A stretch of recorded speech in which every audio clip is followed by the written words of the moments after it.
Okay, so that was a bit of a big weekend. The Chancellor came along after Boris was going to have a press conference, didn't have a press conference, did one a bit later, told us all that we're all going back in for lockdown 2, and we got the announcements that the Chancellor has got some new stuff for everybody. So, if you haven't joined us before, I'm Jeremy Leboff, I'm one of the partners at Sobel Roads, and I am here to give you another extract from the Sobel Roads playbook, helping you get through the coronavirus crisis. So, in no particular order, we're going to get into it. Lockdown 2, we've seen some of it all before. There's some small announcements, but there's one big announcement, a real chart topper that's in there. So I bring you Rishi of the Pops, your 5, 4, 3, 2, 1 on the top announcements coming through from your Chancellor. In at number 5, mortgage holidays. That's right, mortgage holidays are being put out there and extended for those people that haven't used them. There's up to 6 months. For those people that have used them, you can extend up to 6 months. Something needs to be sorted out and put through the FCA, so there's going to be more details to follow. But basically what it means is that beyond the 31st of October, if you need some additional support and you haven't already had 6 months of it already, you can get some more. At number 4, we have local restrictions support grant. That's right, we've got something new. This is a support grant for businesses which are required to close in England. This is an England only one, but there's a little bit of news in there for the devolved regions. I'll come to that in a second. If you've got a rateable value equal to or less than £15,000, there could be a grant available to you if you've had to close due to local or national restrictions. That is for £1,334. If you've got rateable value between £15,000 and £51,000, then that goes up to £2,000 a month, and if it's greater than £51,000 or equal or greater than £51,000, then looking at £3,000 per month. That could be rotated down into 2 weekly cycles, which essentially is half of what I've just announced. The business grants are a fully devolved policy, so whilst that's available for England, there are funds being made available to the regions to be able to make their own decisions along a similar basis. So look out for those if you are in Scotland and Wales and Northern Ireland. At number 3, government-backed loans. We've seen them before, but they're back, and they're not even back. They never went anywhere, and they are being extended. So there is a 2-month extension going beyond the 30th of November, which would have been this month coming, through to the end of January 2021, which allows people to apply for those government-backed loans, which are helping a lot of people with their cash flow. And at number 2, increased support for the Self-Employment Income Support Scheme, SEISS. We knew already that there was going to be a 3rd grant and even a 4th grant that will be coming over the 6-month period from November through to April next year. But this is the big one. What they've done is for November, at this moment in time, they have taken what was supposed to be a 40% grant in relation to previous earnings and bump that up to 80%. So it's only for November. The other 2 months are staying at 40% and 40%. That's December and January. But what it means is that the capped value is gone up to £5,160 for that 3-month period. If you are eligible, that's essentially 55% according to the government of your average earnings. Now I say according to the government because actually if you do the maths, it's not really 55%. It's a little bit lower, but you know what? It looks better on a piece of paper, so I suppose we're going to have to let them roll with it. But the big announcement is straight in at number 1 on Rish of the Pops is the return of the job retention scheme. Yes,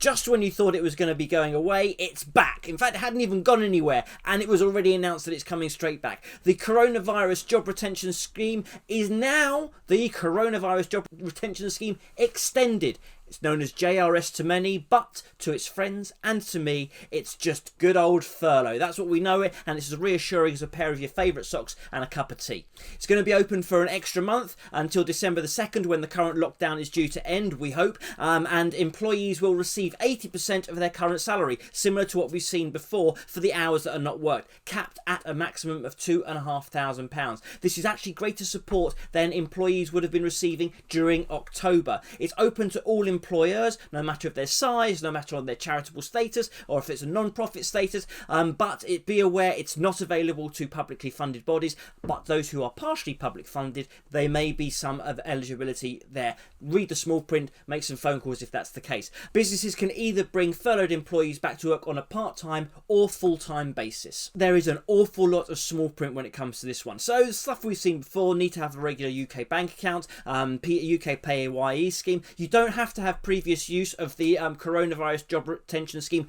None non-extended. That's not a prerequisite. Employees, however, must have been on an employee's PAYE payroll scheme on an RTI submission on or before 11:59 p.m. That's 23:59 on a 24-hour clock on the 30th of October 2020. As before, we're looking, this can be for any type of employment contract, and the minimum claim period is staying at that 7-day consecutive calendar days that we have seen more recently. Now, an interesting announcement with this particular one is that the extended job retention scheme apparently will allow businesses to be paid up front to cover costs. Now, we haven't seen that before. It's something that's been done either just before or as you make your submission or just afterwards in arrears. So it would be interesting to see how that announcement actually plays out. HM Treasury have stated that there will be a short period where they need to change all of the legal systems around and the terms and various other different things, and that there will be arrears payments during that period. But I've got to say, and this is something that just came to my mind, if it's only supposed to be a 1-month lockdown,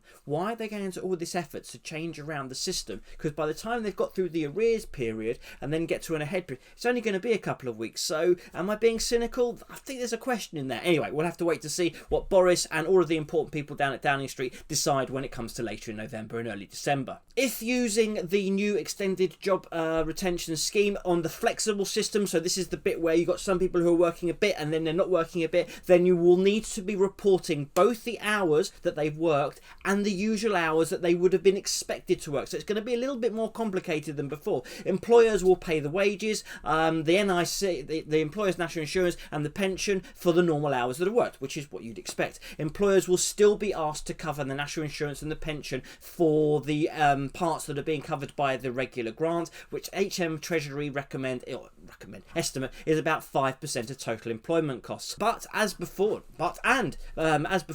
employers will still be able to top up employees' wages should they choose to. The job support scheme, which was originally supposed to be coming in on the 1st of November, has now been postponed and will come in after the current furlough scheme extended will end. If you want to know a little bit more about the job support scheme, please check out our video, which you can see by looking at one of the links that's at the top of the screen. There's a bit of information on that, although we are, to be honest with you, still waiting for information about how that is going to work. So I would say come back maybe later in the month if it's going to be kicked in at the beginning of December as we were expecting. Additional guidance and further details about how the extended job retention scheme is going to be running will be updated in due course, and as soon as we know the answers to the questions that are being asked, we'll make sure that you know them too. There has been confirmed that there will be continued cover for all employers right the way through from the end of the job retention scheme, coronavirus job retention scheme extended, through to the job support scheme. So hopefully it means that people will have continuous support right the way through.